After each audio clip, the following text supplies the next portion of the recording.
America's historic elections rejected Trumpism and the MAGA movement, choosing democracy over autocracy. President Biden made a quick switch from domestic to global issues and high-level diplomacy, from the UN COP27 Summit in Sharm El-Sheik in Egypt to the ASEAN Summit and East Asia Summit in Cambodia, to the G20 Summit in Bali, Indonesia, and his first face-to-face bilateral with Chinese President Xi Jinping. I am Ambassador Curtis Ward, and this is the latest edition of the Washington Report.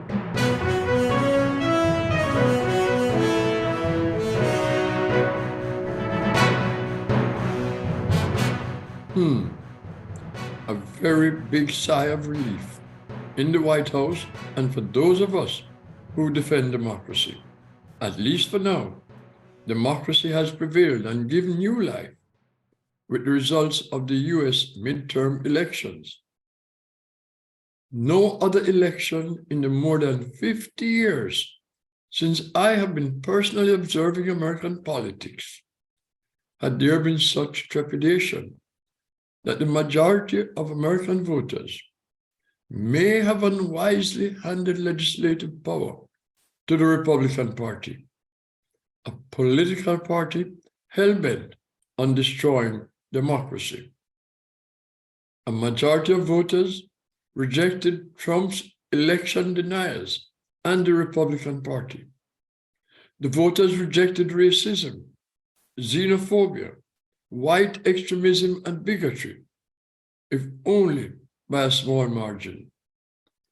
The historical nature of the Democratic victory was overwhelming.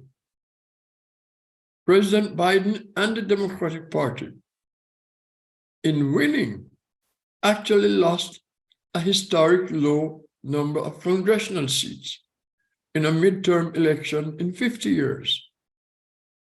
The result confirmed our faith in the triumph of American democracy over autocracy and reinvigorates support for democracy around the world. There is much to celebrate in America, but there are many troubling trends that still exist.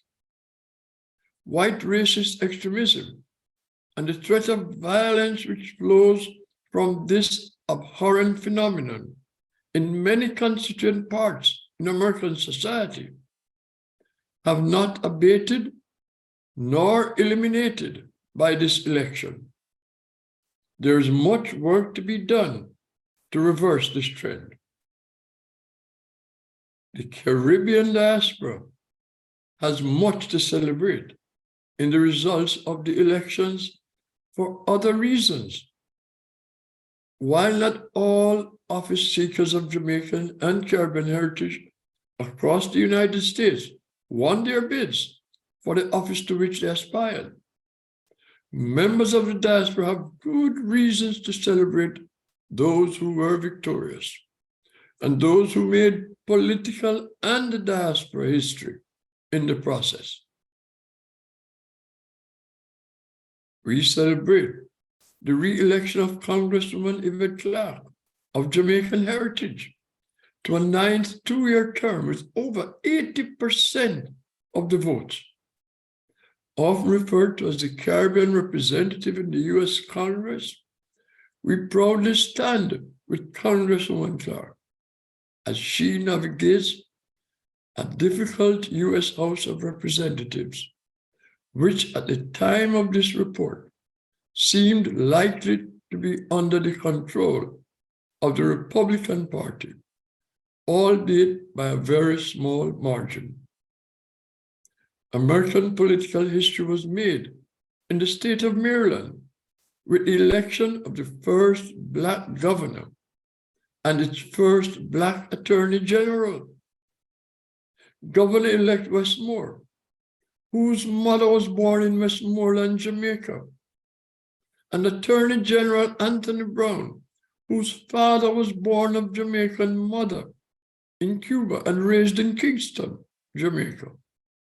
led other members of the Caribbean diaspora in victories in state and local elections in the state of Maryland.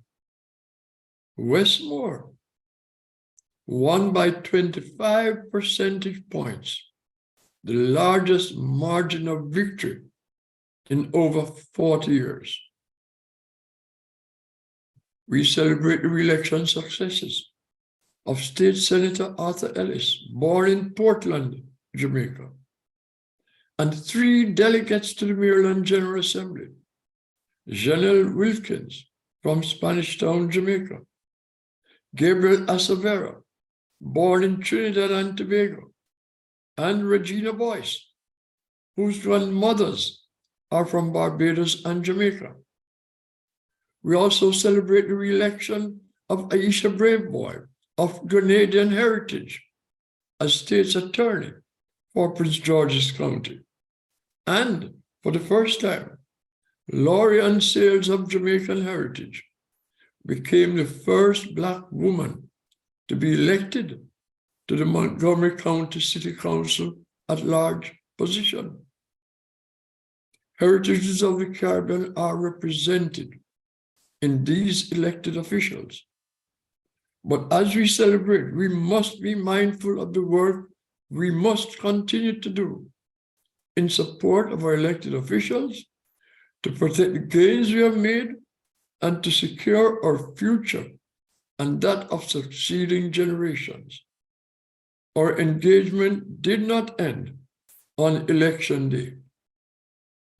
Boosted by the results and relieved of the pressures of the American elections, President Joseph Biden turned his attention from domestic to critical global issues.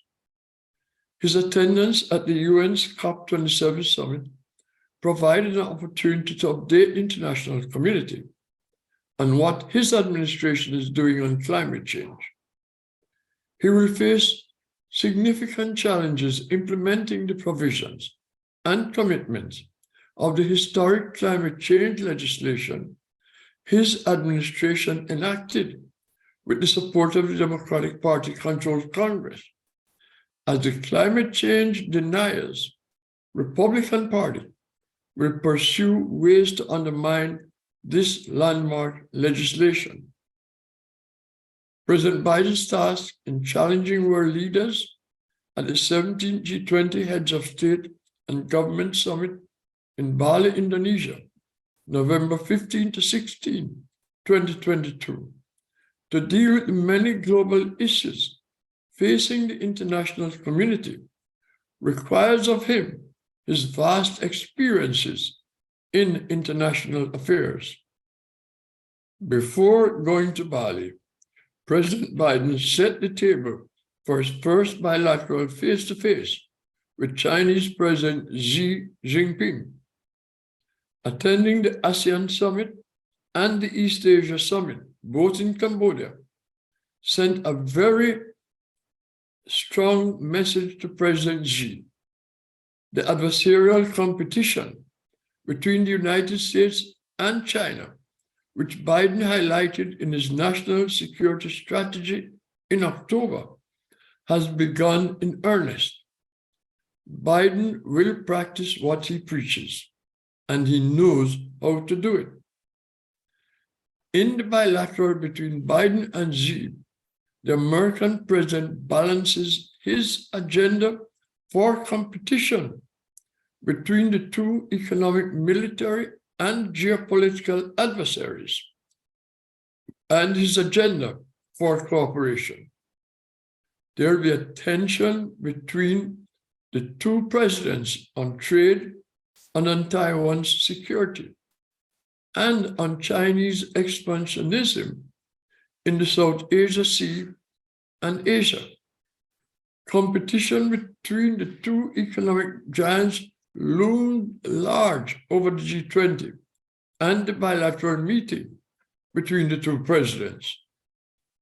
China-US economic competition, though global, will have significant implications for Southeast Asia, Africa, and for Latin America and the Caribbean.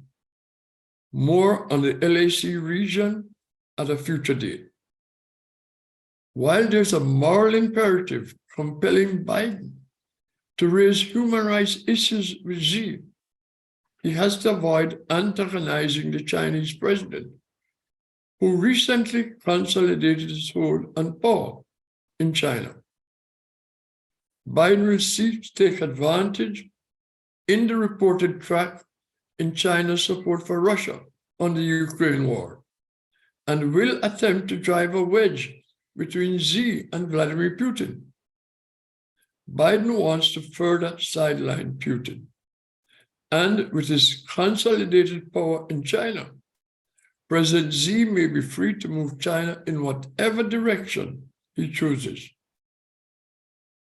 Perhaps expecting strong criticisms and condemnation to his face for his illegal war in Ukraine, Putin opted out of attending the G20 Summit.